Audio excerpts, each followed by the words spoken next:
interesting, to say the least. Let me say this. No Mike Tomlin slander will ever come out of my mouth.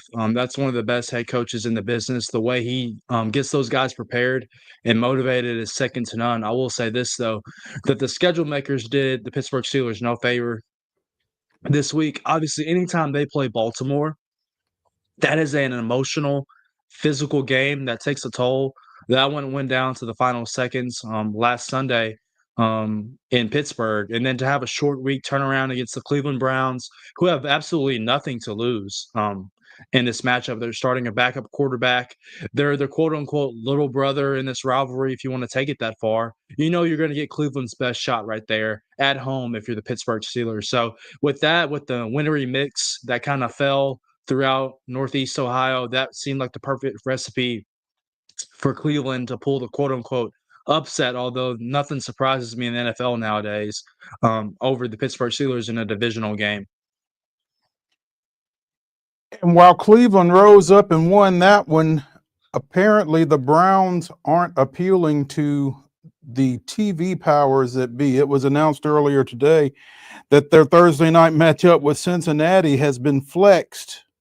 The first time a Thursday night game has been flexed since they put in the provision for it prior to the 2023 season. Cleveland and Cincinnati are being flexed out of that Thursday night matchup in Week 16. That would be December 19th. And Denver and the Chargers are being moved into it in an AFC West matchup. So, as a player, if you're in that matchup for Cleveland or Cincinnati, you like it. You know, most of those players do not like playing on short rest with their bodies banged up like that. So there's probably some growling and some mumbling and some stumbling going around in that Chargers and Denver locker room for having to play on a short week and in a divisional contest as well that could have playoff implications on it. Obviously, that's why they did it. But, you know, players don't like that. I know the NFL is kind of a money grubby league. They're trying to get your last dollar. But the players do not like playing those games like that on short weeks. Cleveland improved to 3-8 with that win last night. Cincinnati sitting at 4-7. Speaking of surprises, meanwhile the Broncos are 6-5 right now, and the Chargers are 7-3. So as you said, there is some postseason weight on that matchup. Again, an AFC West matchup, and Cleveland, Cincinnati, just not terribly appealing given what both those teams have done to this point last night, notwithstanding, and I guess Joe Burrow notwithstanding as well. So if you're a Titans fan, last night's result was good for you. If you're a big fan of Mock Draft Monday, that adds another win in the win column for Cleveland, who gives them 3 this year. So if you're looking for that Titans to get the somewhat of the number 1 overall pick or a top 5 pick, then you slept good last night with Cleveland pulling the win over Pittsburgh. I guess my question becomes, if that's the way you're thinking, who you want to take? It's a really good question. We talked about this last week, I think, with Mike Herndon. You know, I don't think you have to box yourself in of taking a quarterback. If Will Levis continues to quote unquote develop and eliminate those stupid kind of boneheaded plays that he made the first couple weeks of the year, don't you think that taking a right tackle is more important right now to the foundation of this team than taking a quarterback? Because if you take a quarterback round 1, you still have a right tackle issue that might not get solved in free agency. Hey, that's a good point. You know, we talked about Cleveland, Cincinnati getting flexed out of that game on Thursday night. Cincinnati, Dallas is a Monday night game that might draw some flex attention, but apparently there is something going on around that game, something to do with The Simpsons of all things, that is preventing that game from being flexed. We can get Dallas out of prime time for the rest of the year. I don't think they're unless you just enjoy watching Jerry lose and the Cowboys and kind of dancing on their ashes. The football product itself isn't something that we probably want to watch. Well, you know what, though? There is something to be said for dancing on the Cowboys' ashes and watching Jerry Jones in the skybox as they do get beat. So it's not all bad. But yeah,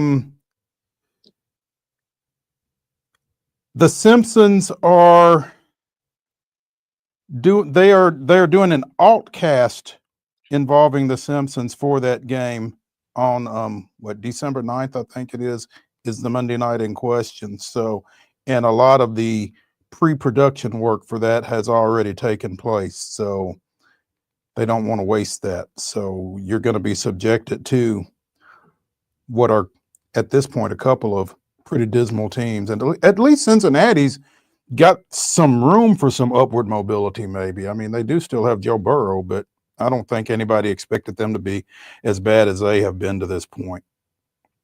Their offense is phenomenal. I mean, Joe Burrow has played like an MVP candidate offensively. Their problem is their defense couldn't stop a nosebleed. It's like playing against air, whatever analogy you want to use. That is Lou Aaron-Romo's defense. So they just have nobody out there to be able to stop anybody on the opposing offense. Off the field, it appears that Robert Kraft's hopes for 2025 induction into the Pro Football Hall of Fame have again come up short. It sounds like he will not make the final cut as a contributor for this 2025 class that will be inducted in August in Canton. And it continues to be believed that, the illegal surveillance of the Jets back in 2007 is continuing to leave a mark against Kraft in his Hall of Fame attempts. Denied knowledge of Spygate and called Belichick a smuck for attempting to steal signs at that time. So, but yeah, that's apparently continuing to plague him in terms of his Hall of Fame drive with voters there. So don't look too hard for Kraft at Canton this summer. I guess the highlight of this weekend's NFL schedule is Baltimore at the Chargers in the renewal of the Harbaugh Bowl as Jim tries to get his first win against John. John 2-0 in that matchup to this point. Should That's be a really decent big ball game. That's a really good game for playoff seeding as well. Obviously, if you're Baltimore, you're 7-4 going into that matchup on the road on Monday Night Football against a really good Chargers defense that, it seems like everywhere Jim Harbaugh goes, the team just finds a way to win, if that makes sense. Even at Michigan, he might not have been winning the big game, but he was winning games, and his teams may not have been as talented, but they were finding ways to win. And this is the same Chargers team, literally the same team that Brandon Staley had last year that got him fired and missed the playoffs. And he's turned it around. I think they're 7-3 going into this week. They are 7-3. He's revitalized Justin Herbert and made him look like a franchise quarterback that he is. Because let me tell you something, that young man can sling the football. And they're playing really good defense as well. So this is a tough matchup for Baltimore coming off the emotions of the Pittsburgh loss. He can sling it. He's got some guys to sling it too as well. And so, and when you talk about this defense, I mean, obviously Baltimore brings Lamar Jackson and Derrick Henry, but that's this defense doesn't feel like it's going to back down from that challenge. And this Baltimore defense has struggled really against the pass this year, and that's something that has really never been said of recent years about Baltimore's defense, is them not being able to do pass coverage. So can Justin Herbert, Ladd McConkey, Quentin Johnston, can they exploit that secondary and put some points on the board? That'll be the question, and I guess the key matchup of Monday night. The Titans take their 2-8 record to Houston to take on former Columbia Central standout Shaq Mason and the Texans. 12 noon kickoff out there. You can see it on CBS, as we mentioned earlier in the show. Texans 7-4 and, have not been great, but they're the best team in the AFC South. Yeah. They have Nico Collins back. He returned to Monday Night Football last week, and he's such a big piece of that Houston offense. Obviously, there was a lot of notoriety about Stephon Diggs coming over from Buffalo, in the offseason. But Nico Collins has always been C.J. Stroud's number one weapon. And we saw last week as well, Monday Night Football against Dallas, that Joe Mixon has kind of revitalized his career running the football for Houston coming over from Cincinnati. So they have weapons offensively. And, DeMeco Ryans going to have that defense ready to go and have some different schemes and pressures set up to face Will Levis. Obviously, these division games are always going to be close. I actually think the Titans have a shot to stay in this one, but on the road, it might be too tall of a task to ask, definitely against C.J. Stroud. Yeah, here's the thing. This defense has been playing well enough in a lot of cases to win ball games, and you're starting to see a little bit of a surge out of Levis at quarterback. I mean, again, this game against Minnesota this past weekend, probably one of his better performances, if not for all the penalties. Like they can't put enough points on the board, Mo. It seems like every week they're scoring around 17 to 14 points. They can't get in the 20s, they can't get in the 30s, and that feels like that hurdle that they can't get over. It seems like they just can't score enough points to, win these football games. Tajay Spears has been ruled out for Sunday's game. Did not practice earlier today due to concussion symptoms. Roger McCreary is questionable with a knee injury. Leroy Watkins with his back has been ruled out for Sunday as well. So, you might want to correct me on this one, Mo. I think Snead went on IR today. He had not played in several weeks. Yes, you are correct. Missed the past 5 games with a quad injury, will now be out for at least 4 more. That's tough. Obviously he was touted as one of the top acquisitions during the offseason, and to now lose him for at least 9 games as it'll turn out. That's the good thing is Jarvis Brownlee Jr. has continued to progress and impress, getting love from opponents like Justin Jefferson, as well as, folks around the Titans. So there's that. But yeah, when you get a L'Jarius Sneed and he's not able to get on the field for you and be the playmaker that you think that he is coming from Kansas City, that kind of takes a toll as well. So we will see what they throw out there Sunday down in Houston. Let's take a break here on Main Street Sports Today, presented by the Tennessee Orthopedic Alliance of Columbia. When we return for hour number 2 of the weekend warm-up, we'll jump into the grab bag. Stay tuned after this.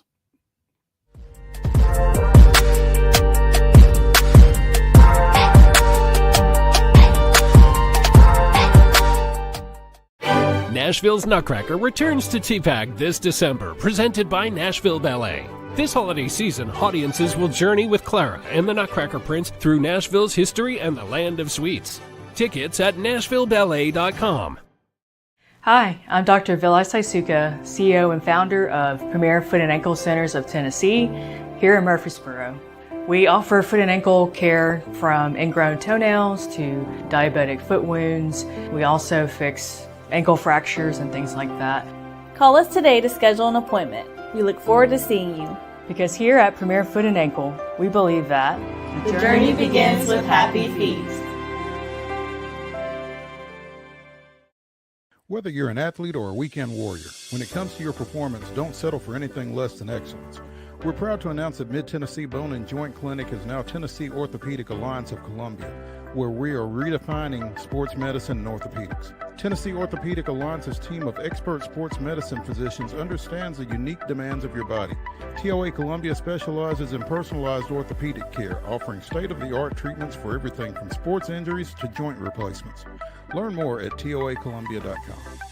Jones & Lang Sporting Goods here in Columbia has been outfitting teams, officials, and anybody else from T-ball to college for 50 plus years. Be sure and check them out at 931-388-8060 or online at jonesandlang.com. Jones & Lang Sporting Goods, the look of a winner. Zion Christian Academy, zioneagles.org or 931-388-5731. You can schedule your appointment. Go tour their campus. It is beautiful over there, and you're definitely going to want to see it. Again, it's zioneagles.org. Give them a call, 931-388-5731, and schedule your tour today. With Lee Company technology, the best handymen are hands-off. Lee Company techs have been using visual findings and other smart technology tools for years to add transparency and virtually take customers along. You see what we see, whether we're in a crawl space or on a roof.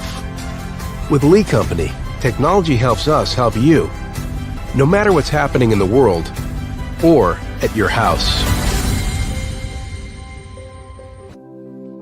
Custom Stone Handler supplies over 600 distributors and suppliers with quality stone products. Along with River Stone, we produce and distribute over 100 building, landscape, and other bulk products. Our goal is to provide quality products, service, and partnerships to ensure our customers' success. We firmly believe that the measure of any person or company is how they treat other people and customers. Give them a call at 931-490-4990 or visit CustomStonehandlers.com. Piggly Wiggly, located in Neely's Mill Shopping Center, is Columbia's locally owned and operated Cost Plus 10 grocery store dedicated to serving the community with low prices and smiling faces. Piggly Wiggly offers fresh, hand-cut meats daily as well as daily hot plate lunches from their deli counter. You're certain to see smiling faces and a helping hand when you're here at Piggly Wiggly. Come by and check out our fresh produce, high-quality meats, and more. Down home, down the street, we'll see you at the Pig.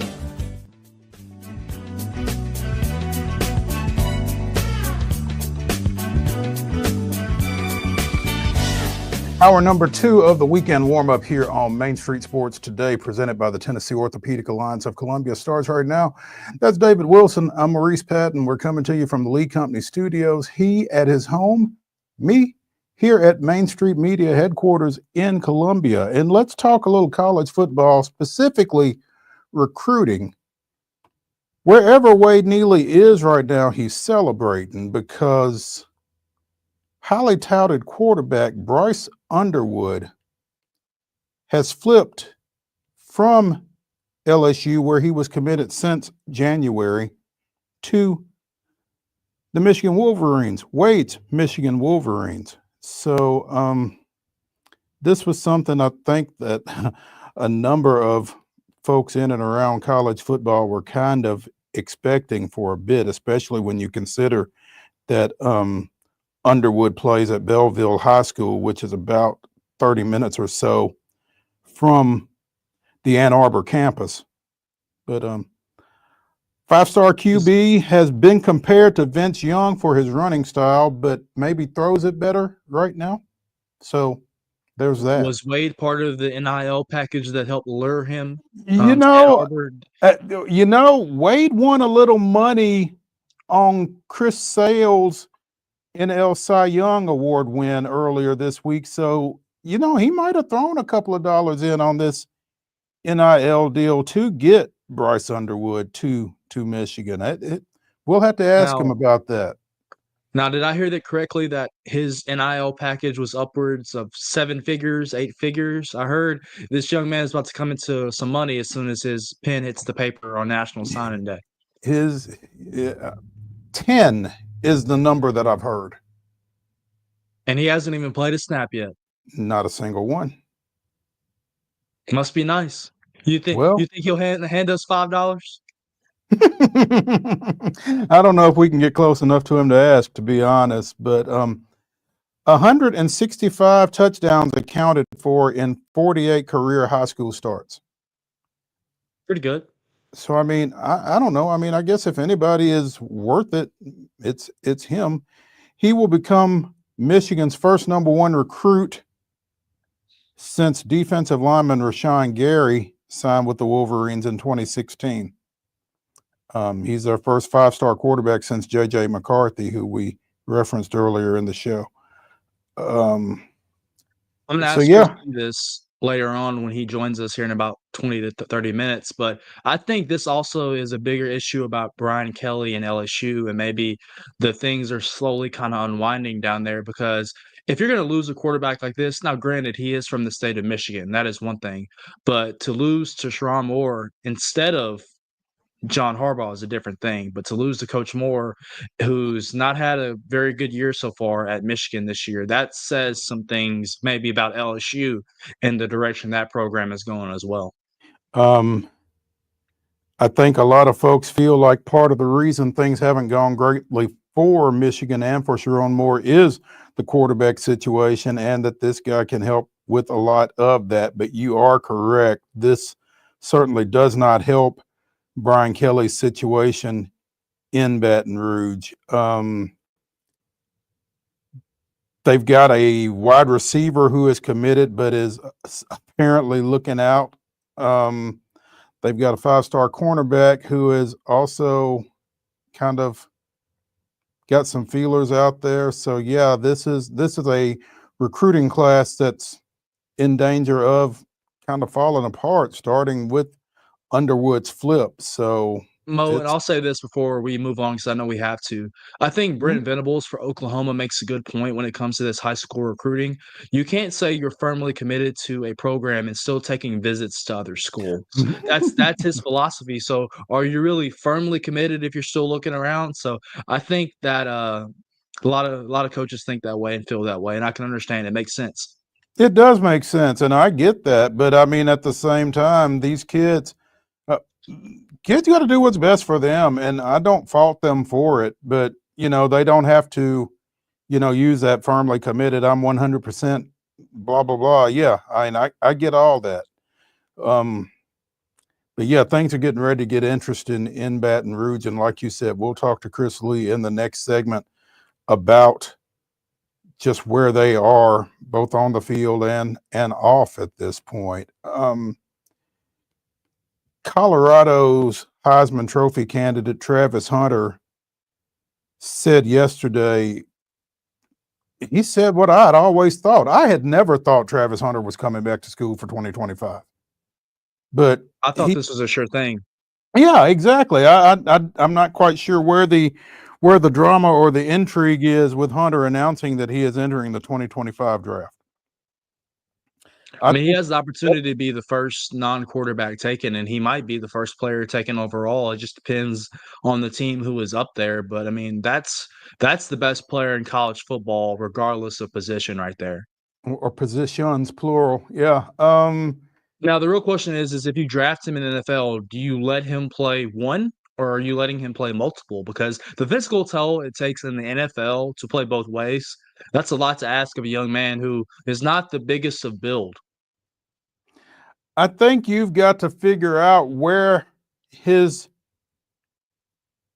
primary contribution will come from, and then you kind of mix him in on the other side. And he's clearly a talented kid. Again, 74 catches for 900 yards, 9 touchdowns, 23 tackles, 3 picks, 8 breakups.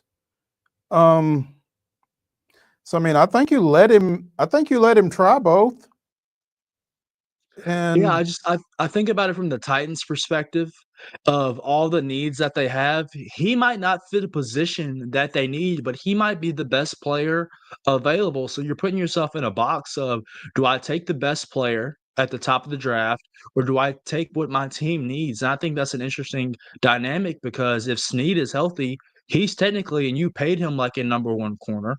Brownlee has played well, and then I think we all can admit the Titans need wide receiving help. But you just paid Calvin Ridley all that money. So is Travis Hunter going to come in and be your number one? So I think that is an interesting dynamic from the Titans' perspective. Is if Hunter is on the board, do you even really consider taking him? You can't not consider taking him. I mean, then you got to come up with a plan for him. You absolutely have to come up with a plan for him, but you can't not consider him. I mean, the production on both sides of the ball dictates that you consider it. And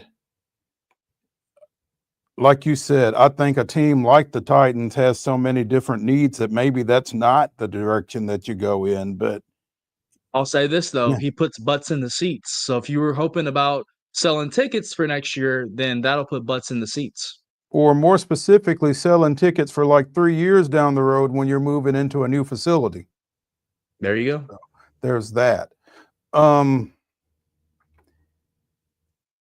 Mack Brown, who offered to resign earlier this season after North Carolina lost to James Madison 70-50, apparently is returning at the top of the Tar Heels for 2025. He's the oldest coach in FBS, one of two coaches older than 65, joining Iowa's Kirk Ferentz. Mack is 73, Ferentz is 69. Carolina has won their last 3 games. They are now 6-4, but they certainly got off to a rough start. And you know, they got to be using 73 against him out on the recruiting trail.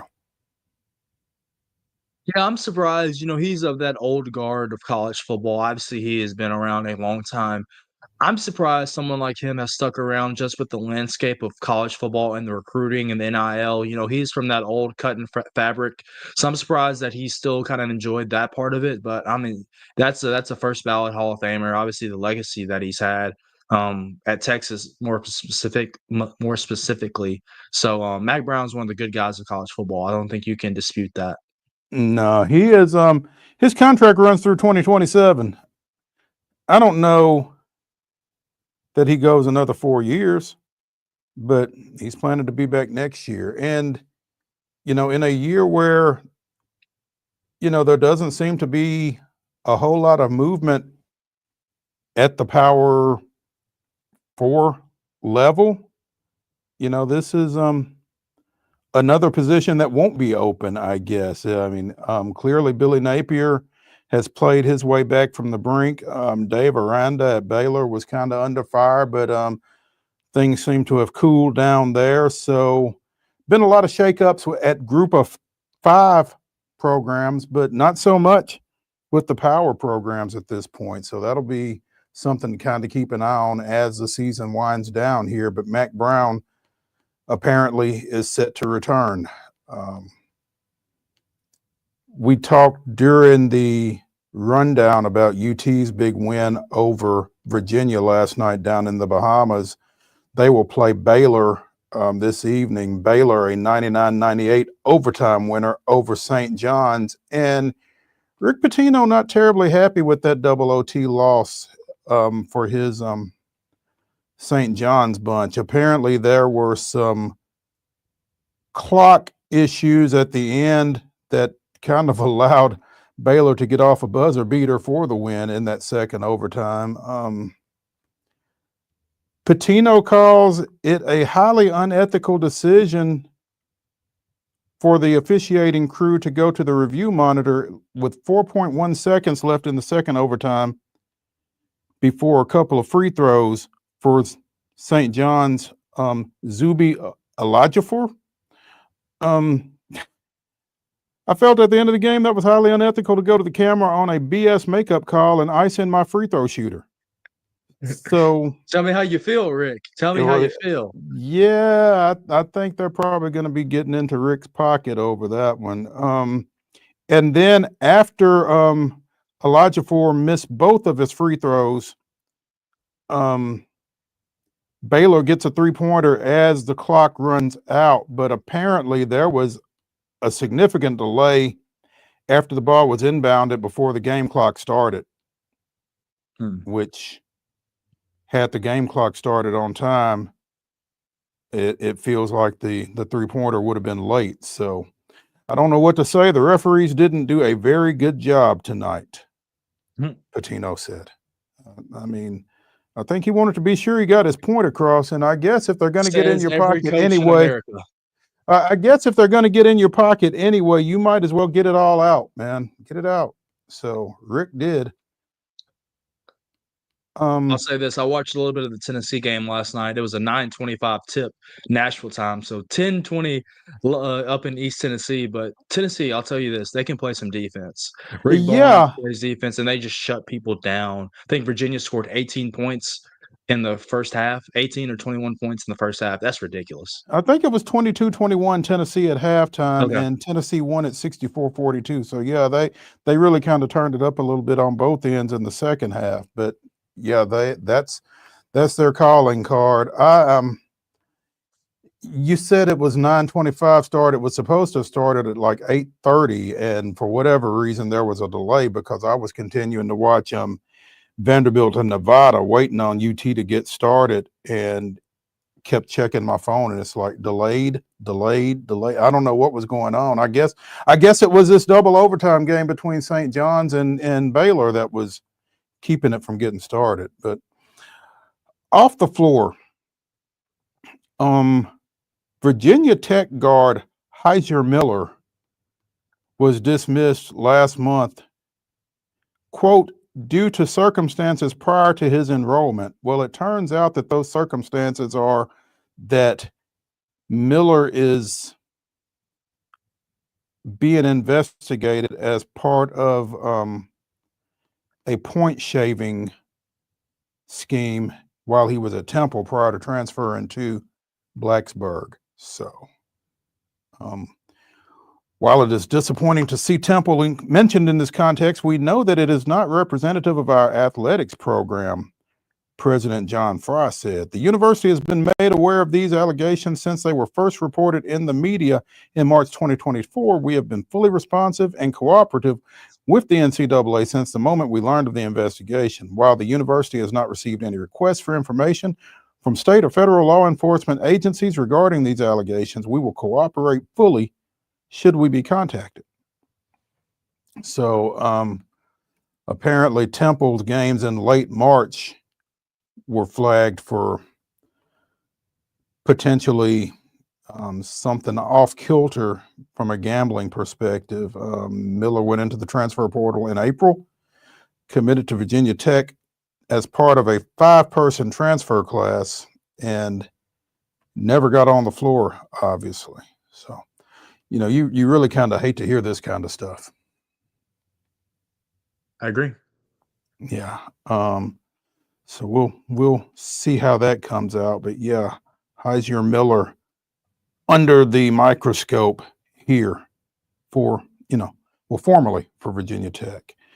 Let's take a break here on Main Street Sports Today, presented by the Tennessee Orthopedic Alliance of Columbia. When we return to the Lee Company Studios, we'll be joined by Chris Lee of Southeastern 16, talking a little Vanderbilt football and other Southeastern Conference football. Stay tuned.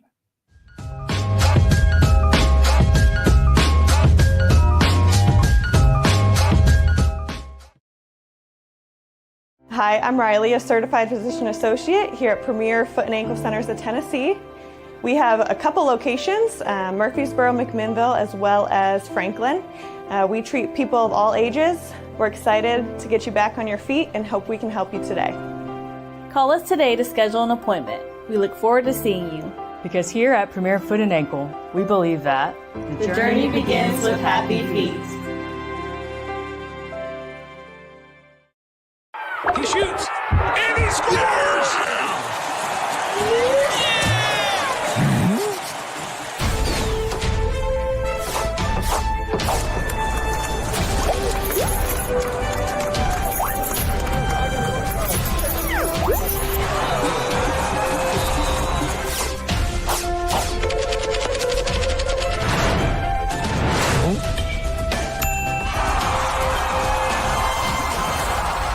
Whether you're an athlete or a weekend warrior, when it comes to your performance, don't settle for anything less than excellence.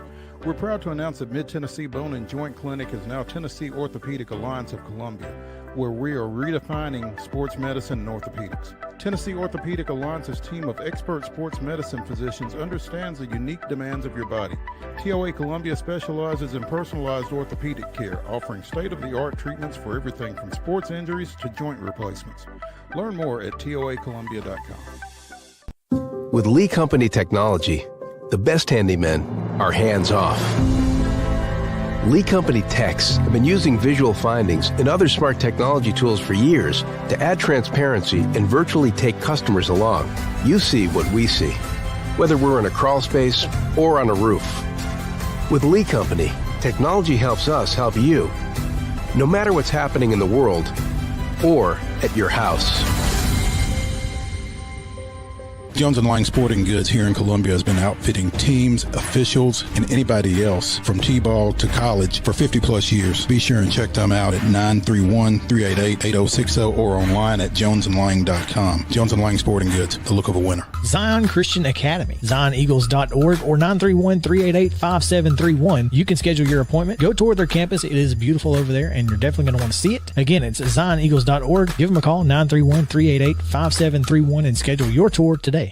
Piggly Wiggly, located in Neely's Mill Shopping Center, is Columbia's locally owned and operated Cost Plus 10 grocery store dedicated to serving the community with low prices and smiling faces.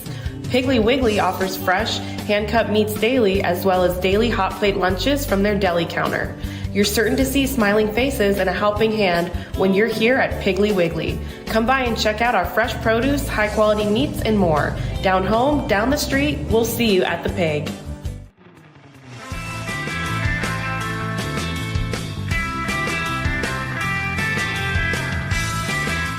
The weekend warm-up continues here on Main Street Sports Today, presented by the Tennessee Orthopedic Alliance of Columbia. That's David Wilson. I'm Maurice Patton.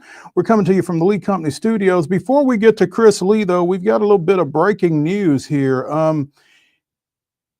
Independence has named former football coach Scott Blade as its new football coach this afternoon. Blade led the Eagles to a state championship back in 2015 and a runner-up finish the following year. Resigned at the end of the 2021 season, was replaced by Scott Stidham from South Gibson High School over in Medina, Tennessee. Stidham was dismissed earlier this month after 3 seasons, and it was a quick search for the Independence administration as they were able to bring Blade back. So, we should have something up on the website at Main Street Murray here soon on that. But Scott Blade back in the saddle at Independence. He coached a quarterback that Vanderbilt might should have taken before taking another one instead, but Chris and I will probably commiserate over that at some other point. Chris Lee of Southeastern 16 joining us here on Main Street Sports Today as we talk about the Commodores and their trip this weekend to Baton Rouge. Chris, good afternoon. Hey, good afternoon to you. You remember the quarterback that they took instead of Andrew Bunch? What year? It would have been the 15-16 recruiting class. Was that does the name Wallace? Deuce Wallace? Yeah. Yes. Yeah. Okay. Anyway, winnable game tomorrow night, right? It feels that way. Someone asked me that question a couple of weeks ago, and I said I really want to see how LSU responds at Florida because it felt like it didn't have a lot to play for. But that's just me thinking out loud, not knowing what's going to happen. And I think the way LSU lost that game to Florida. Now, look, let me put that aside a minute, Mo. The way they played this season, they're capable of beating pretty much anybody, anytime, under any circumstance. But Tiger Stadium is a little bit of a different kind of ask at night usually. But if that team's not engaged, I would have to think that very much levels the playing field. And I think the betting line has come down from 11 to 7.5, 8, something like that. And maybe that's a little bit telling.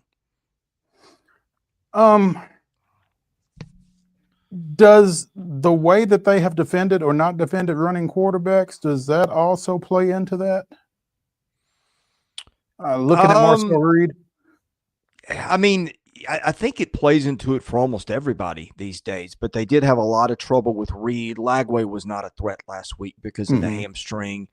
And looking to my right to see the schedule, let's see, I know that Lenore Sellers gave them some issues before he got hurt, and he missed part of that game. And what else have we got here? I don't remember what they did against Taylor Green or Jackson Dart. I don't think either of those guys lit them up that I remember. So maybe a mixed history. And for on the Vanderbilt end of that, too, that just depends, like, how well is Diego Pavia? Because I think the last couple of games we've seen him, although he was more okay against South Carolina, they just couldn't block anybody. But I remember the Auburn game, he just looked like he'd lost a step, if not two. And so to me, that's part of it too, is how close to being 100% is he. I think the 2 weeks off certainly helped. You talk about LSU again, going over to Florida and losing 27-16 this past weekend, and talent aside, it kind of feels like, we were just talking a little bit about Bryce Underwood decommitting from LSU and committing to Michigan.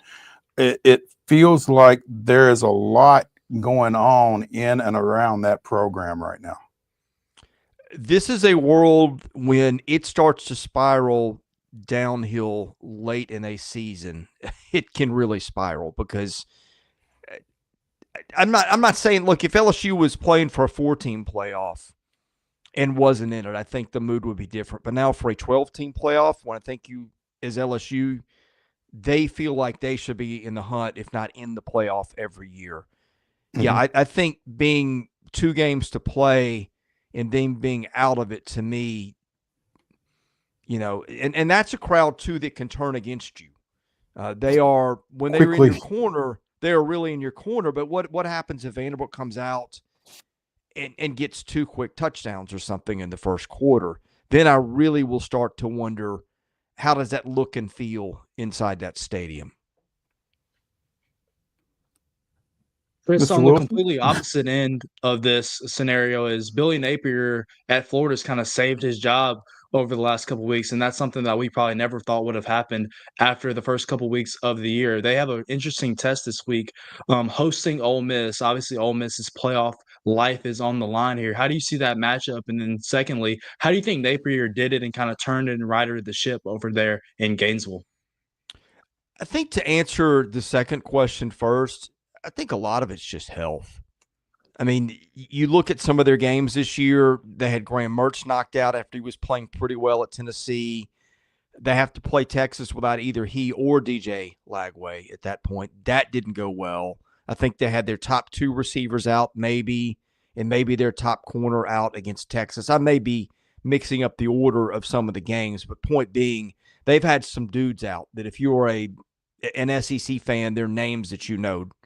Jason Marshall at corner, Eugene Wilson at receiver, those kind of guys. And then throwing Lagway. And there's just some games where it felt like they were way short of what they needed to beat some of these teams. So I think last week, getting Lagway healthy enough to play, don't know that he was healthy enough to run.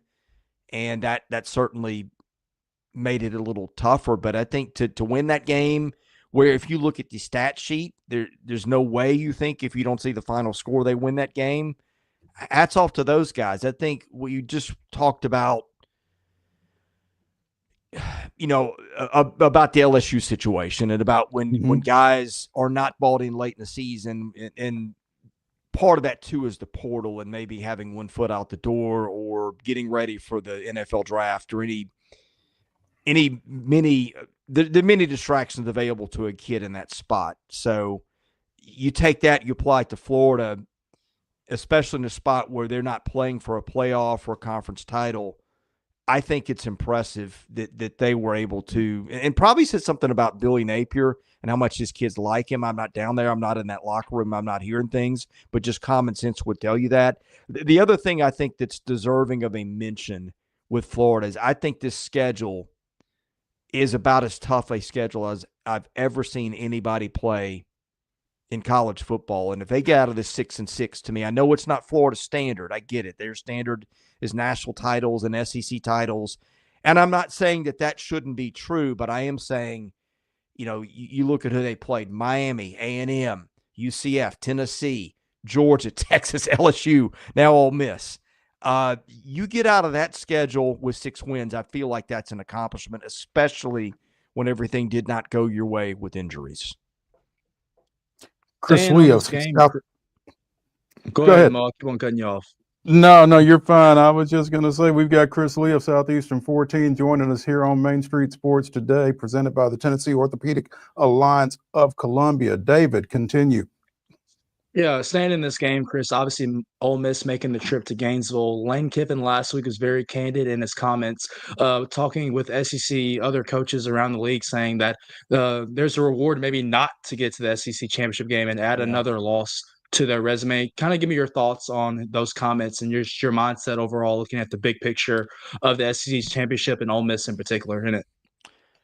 Man, that's the $1,000,000 question right now is would you rather be there or would you rather not be there? And I feel like when I look at the way the committee has done things, right now it feels like you get a loss to anybody, anywhere, anytime for the most part, unless you're BYU. I guess they didn't get the same grace. But like Notre Dame, that loss to Northern Illinois doesn't seem to matter right now. I mean, I say that. They'd be a few spots higher, but they didn't get knocked out of the rankings. But you lose that second game, you remember where Alabama and Georgia were last week. They were barely in or on the fringe of things. So I think part of it is just the committee seems to be, when you add that loss beyond loss number one, has seemed to hold it against you a little bit so far. Now, do they make a special exception for conference title games? I don't know. The other thing is I cannot figure out if there's any rhyme or reason to what they're doing. And I know people have like taken the Tennessee angle and said, well, Tennessee beat Alabama, and how can you have Alabama ranked ahead of Tennessee? I get it, but you're not comparing teams against each other to a large degree. And if you get into that kind of game, you're going to spin yourself dizzy because everybody's got something on everybody else at this point, unless you're unbeaten. And if we want to play that game, we can, bring teams on into the rankings into it. But when I look at this, and 2 weeks ago when they came out and 4 of the top 5 teams were Big Ten teams, I did not understand that at all. And that felt like to me like a posturing for we're going to plant our flag and make sure we get 4 Big Ten teams in, give them a little bit more margin so if they lose a game, they don't drop as far. So I'm not even quite sure myself what the criteria are or if they even know, or are they just like, this is what we want it to be, and we'll reverse engineer whatever explanation we need to get at it. I don't give the committee a lot of credit. I think they got the right teams in there. The order to me is very questionable. And that's a look that's a little dangerous, isn't it, Chris? I mean, just from a credibility standpoint, it doesn't change anything. I mean, they're going to do what they're going to do, but the fact that they are creating that perception that they're going to prop up the Big Ten, and I know I'm saying that from Southeastern Conference country, but it doesn't make it any less of an issue. I'm going to give you, and I'm going to see if I can pull it up here, but I'm going to list you the wins and the losses, and I'm going to compare Georgia and Alabama and Notre Dame. And yes, we are an SEC country. Does that affect how we see things a little bit? But I think we try to be pretty neutral about things. But I mean, first of all, I'm just the wins. Okay, I think Alabama and Georgia both have better wins than Notre Dame. And then you look at the losses. Would you rather have lost once to Northern Illinois on your field, or if you're Alabama, you've lost what at Tennessee and who was the other one? At Vanderbilt. Oh, good grief. Yeah. And then if you're Georgia, would you have rather have lost, at Ole Miss, and then who was the other one? At Alabama. I mean, take each of those teams. Which losses would you rather have? Those 2 losses against elite teams if you're Georgia on the road, or would you rather have lost one game to Northern Illinois, and not even a good Northern Illinois team in your building at home? And yeah, and when they start saying September doesn't count and stuff like that, that's when I maybe smell a little bit of a rat. I think, and that was just comparing the losses, right? We're not even talking about the wins. You put those on a scale, and it's going to tip in the favor of Alabama and Georgia there too. So I'm fine. It's America. We can all have opinions. That's what it's about. We can agree to disagree. I just want to hear your argument out and make it make sense. When I hear the committee's argument out, to me, it just doesn't make sense in a lot of ways. And to me, it's like, this is what we wanted for whatever reason, and this is what we're going to use to get there. Yeah, the phrase that you use, reverse engineering, just kind of resonated because this is what we wanted, and this is how we're going to get there. So, Yep. yeah, it's intriguing to say the least. Chris Lee of Southeastern 16 joining us here on Main Street Sports today. You know, Ole Miss Florida is probably the most impactful SEC game in terms of the college football playoffs because Kentucky has struggled so badly early on. But, you know, coming into this season, a lot of folks had kind of circled this Kentucky-Texas matchup as really one to watch. You know, why was that then, and is that still the case now? Okay, let's not forget Kentucky beat LSU. Kentucky beat Ole Miss in Oxford. And the point I'm making is when this team shows up, it is capable of doing some things. Now, the offense is not good. And their quarterback play has not been good. I think they've got a lot more talent than they've gotten out of it, particularly with that receiving room. But the defense has been good enough to keep them in a lot of games until the last few weeks. Now, one thing that you've seen is they've had a lot of guys hurt. They have an NFL cornerback and Max Harrison who's been out. They've got, I think J.J. Weaver's missed some time, and I think he's back. Point is, they've got a lot of guys now that are coming off injury that they've not had through the rough part of their season. I still don't think they've got enough offense to go to Austin and win, but you have seen them do it once against Ole Miss early in the season. I would just, in case we get to Saturday and something crazy happens and we're in the fourth quarter of a one-score game or something, just keep that injury situation in the back of your head because they are very talented when they are healthy. What other games are you looking at across the conference this weekend? Let's see. We've got Auburn A&M. I know that Auburn just can't seem to beat anybody decent anywhere, anytime. The stat sheet screams that this is a better team than we've seen. Now, this is one time that I don't believe the stat sheet because I've watched them play. But again, just in case, I'm going to throw that one out there. I think I'm not sure I answered your question fully earlier, and I apologize. But I do think Florida with a healthy Lagway, I don't know how healthy he will be, but he has made some explosive plays. Ole Miss has been a little bit uneven at times. I think they're playing their best football.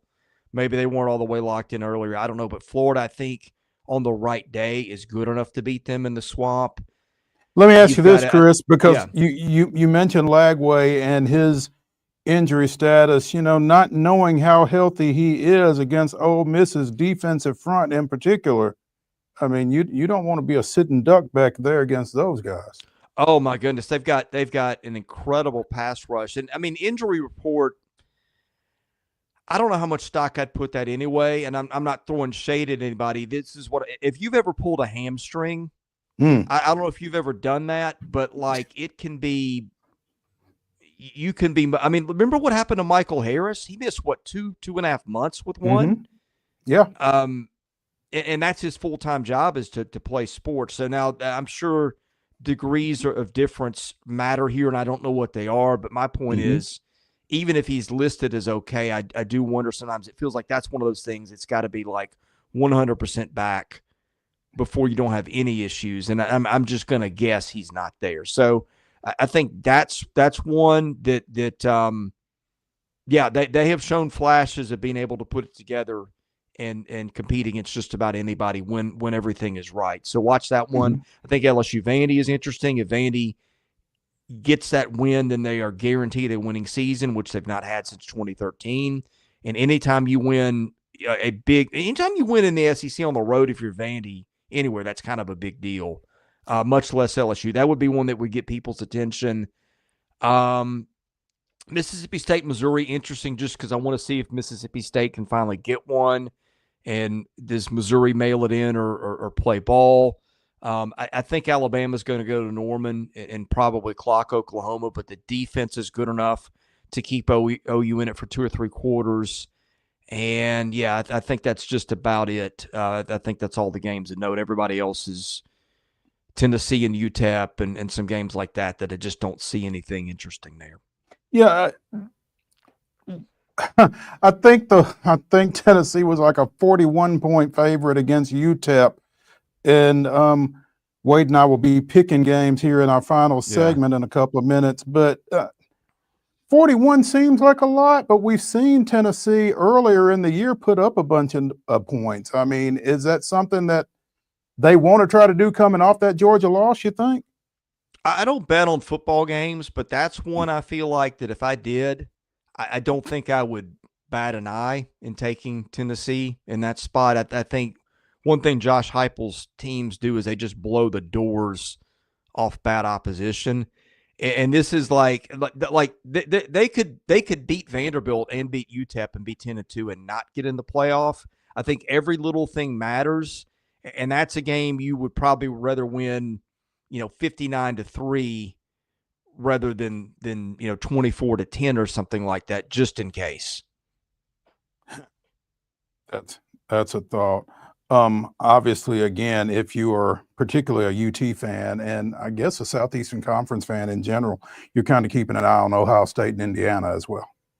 Yeah, and I don't know if you're an SEC fan, I don't know what to wish for, because it might be a thing where they put Ohio State in anyway. And people that talked about a one-loss Indiana, I'm not sure one-loss Indiana is staying home. I mean, the computers have got them as like a top 10, 12 type team. So if you can equate that to that eye test, because like, how do we know to quantify the eye test? I mean, there isn't anything. And I always kind of use power rankings as my best guess at it. I know Indiana's kind of gotten the brunt of criticism. Oh, they're not that good. They don't belong. The computers say they're good enough. Now they're not like, entered as a 4 or 5 seed, but they're good enough to be in there. So that's one too. I'm not sure. I'm really not sure what you're rooting for as an SEC fan there, because I think a one-loss Indiana probably still in. And how would they treat a 2-loss Ohio State in that spot? That to me might be the more interesting scenario. There you go. Chris Lee of Southeastern 16 joining us here on Main Street Sports today. Chris, as always, we appreciate it, man. Look forward to getting you back on here soon. Yeah, you bet. God bless you guys and have a great weekend. Thanks, you too. That's going to do it for the David Wilson portion of the weekend warm-up here on Main Street Sports today, presented by the Tennessee Orthopedic Alliance of Columbia. Here in a bit, Wade and I will be taking on the Wonder Slate, 10 of this weekend's college football games against the spread, as I try to redeem myself after a tough weekend this past weekend. David, stay warm tonight, and we appreciate you stepping in. Yep, appreciate you guys. Y'all have a good weekend. All right, you too. We will come back with the Wonder Slate here on Main Street Sports today after this.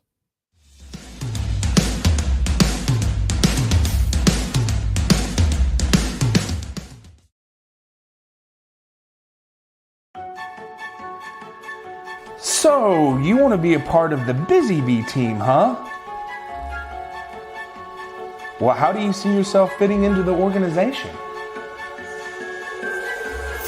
Oh, I get it. You want to be a weather bee.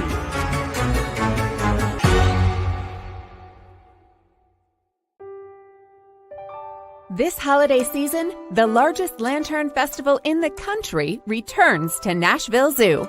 Experience more than 1,000 all-new, handcrafted lanterns, towering creatures, magical worlds, and a North Pole village.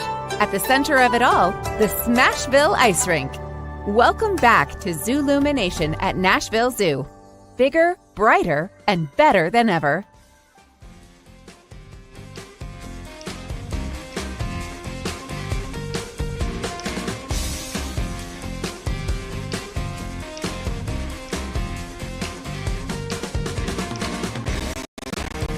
Welcome back to the weekend warm-up edition of Main Street Sports today, presented by the Tennessee Orthopedic Alliance of Columbia. And look who I found for the final segment. It's Wade Neely as we get ready for the Wonder Slate. But before we do, we want to make you aware of the Zen Sports Big Game Sweepstakes, which is exclusive to Tennessee.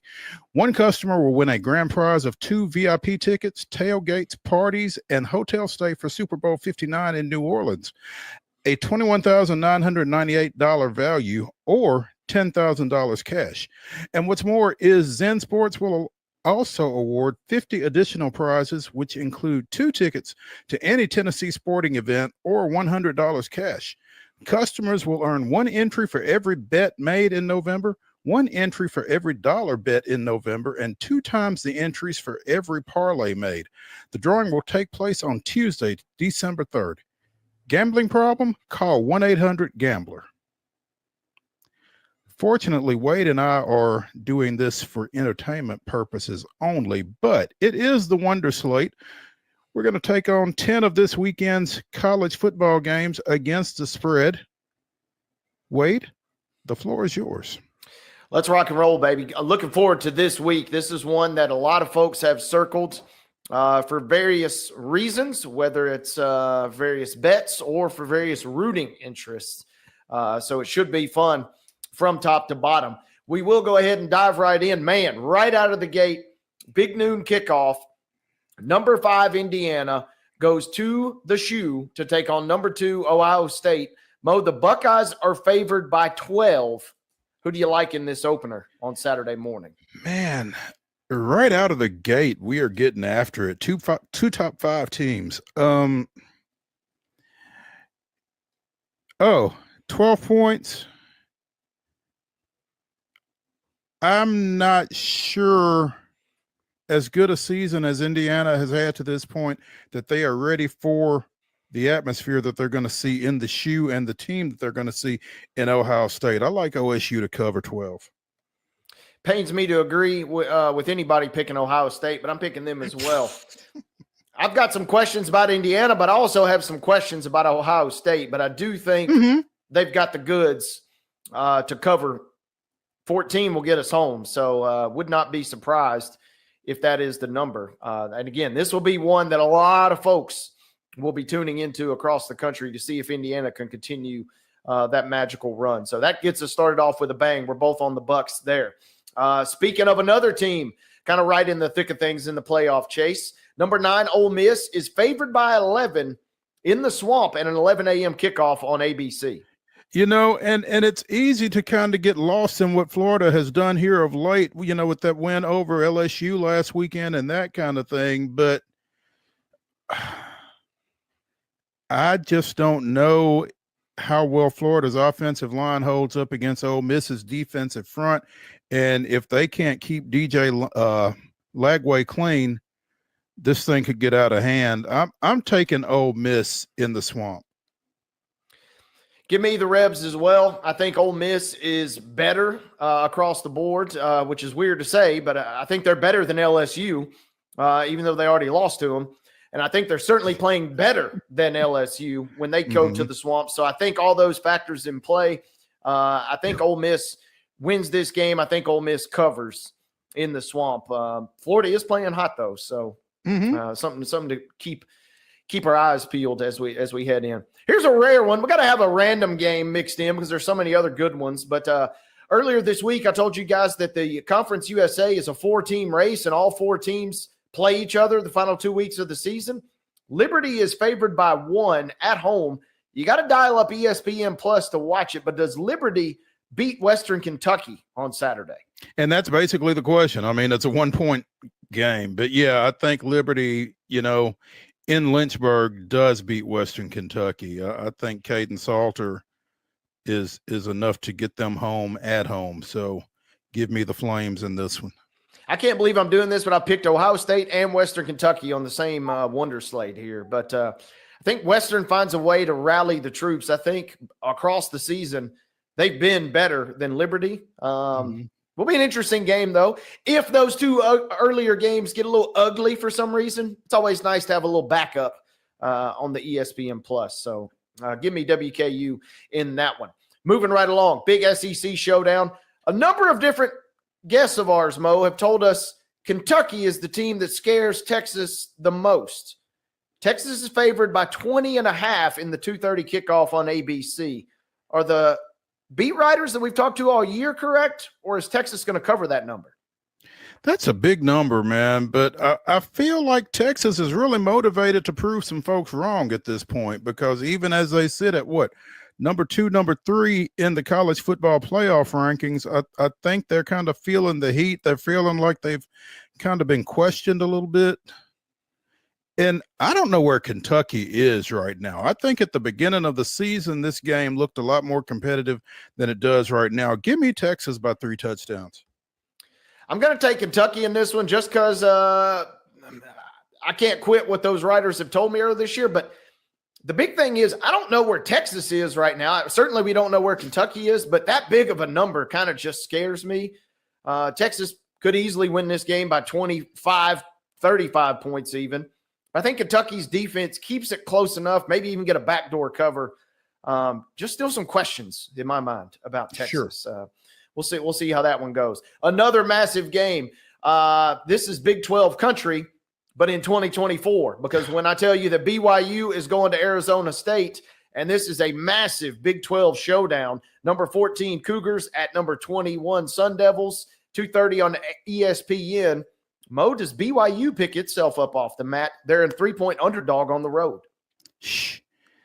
This is a scary game. That's a scary number because you see what Arizona State just did at Kansas State this past weekend. I think the question becomes, can they do that 2 weeks in a row and just continue to, play spoiler and maybe play themselves into some postseason games of significance?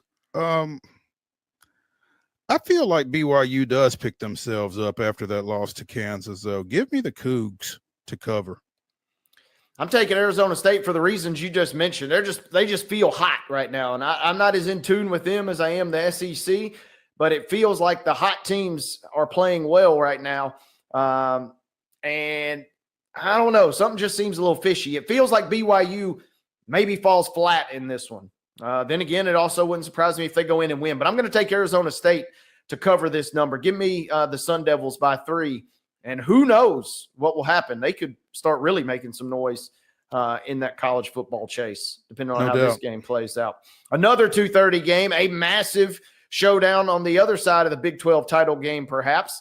Does number 16 Colorado, games at Arrowhead Stadium, does Colorado go into Kansas, per se, and win favored by 3? Kansas has obviously proved how dangerous they are, as BYU. But, Colorado's, we talked earlier this week about Gino Auriemma. Colorado's got Travis Hunter, and you don't. I'm taking the Buffs. Give me Colorado as well. Kansas feels like one of those teams. You ride the bus until it's your bus stop, and then in a perfect world, you get off when the momentum is ran out. It feels like Kansas' momentum has carried them so far the last couple of weeks. I don't know that it carries them this week. I like what Colorado's done, and I think they cover that number, especially with that unique factor of not being played in Lawrence. I think may prove a little bit. Makes it a smidge easier, perhaps. Yeah, the crowd, the environment might not be what it would be on campus in Lawrence, and that might make a little bit of a difference there. Yeah. The only real question, I guess, right, will be finding out the way that we somehow will not be shocked that the Chiefs end up selecting Travis Hunter. Just the way they've been able to get weapons over the years. Somehow, some way. That would make perfectly good sense. Somehow, some way, trust me, they'll find a way to randomly get him. Moving right along, another big game of playoff implications. Does Army go into South Bend and cover 14.5? They're an underdog at number 6 Notre Dame. Game is at 6 p.m. on NBC or Peacock. I think Notre Dame wins this game. I don't think they cover 14.5. Give me Army. I want to take Notre Dame for the reasons I took them versus Navy, but I think Army just finds a way to shorten the game. We really waxed poetically about that drive they had earlier this year. All you need is one of those drives, and Army basically can bleed an entire half, and there's really no chance for Notre Dame to cover that. So I think Army finds a way to shorten the game. Maybe they lose by 14. Maybe the half will be kind to us. That This would be week. nice. Give me Army as well. We could use that. Yeah, absolutely. Moving right along. A couple of night games here, all of them in SEC. 6:30 on ABC. Does Alabama go into Norman and beat Oklahoma? The number's 13.5. Yes. I mean, I've not seen anything that makes me feel like Oklahoma can cover that number. At any point this season, really.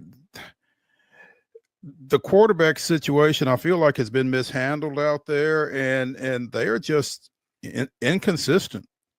Give me Alabama at that number. Yep.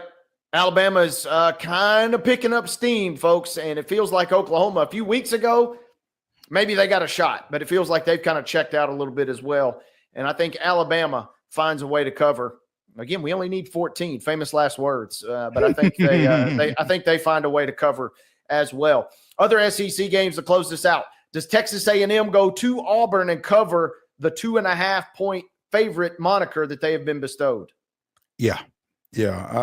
I'm just not very sold on Auburn at this point. And I am pretty sold on Texas A&M, although they really did, they hurt me pretty bad when they went over to Columbia, South Carolina and took that beating over there. But I'm kind of thinking they're going to bounce back, and they got a big game out in front of them, so they need to kind of get ready for it this week.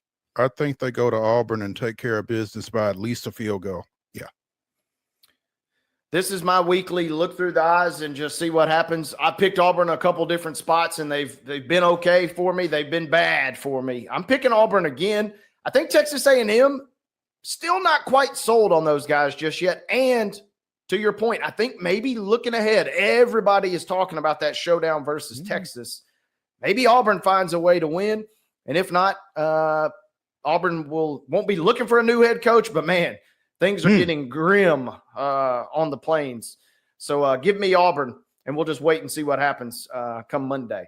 Yep. Final game to close this out. Vanderbilt going on the road, and they are an 8-point underdog in Death Valley at LSU. That game is at 6:45 on the SEC Network. Man, this could be an 8-point game. This could be a 20-point game. Either way, I think. At one point, folks would look at you like you had three eyes if you were picking against LSU at night in Tiger Stadium. But those days are gone, I think, and much to Brian Kelly's chagrin. I don't know if Vanderbilt wins this game or not, but I don't think LSU wins it by 8. So give me the Commodores. I'm taking LSU, but I don't like it. I really wish this was like 6.5 or 7.5 even. 8 kind of scares me. I think Vanderbilt's got the goods to win this game outright. Mm-hmm. But I think LSU finds a way to cover. I don't like it. I'm going to pick them. And if the good news is I can't lose, because if I pick LSU and they win, great. If I pick LSU and they lose, as we mentioned, we're due to see Brian Kelly implode on the sideline. So, and that's never a bad thing, is it? A little bit of an emotional hedge. Yeah, I can't lose with that. Give me LSU by 8 on home. There you go. You are in a win-win situation with that one for sure. That is the Wonder Slate. That is Main Street Sports today for the weekend warm-up. Be sure and come back with us on Monday. Well, be sure and come back with Wade on Monday, along with Blaine Keller. I'm taking Monday off. Y'all have a great weekend. They will see you Monday at 2:00 right here.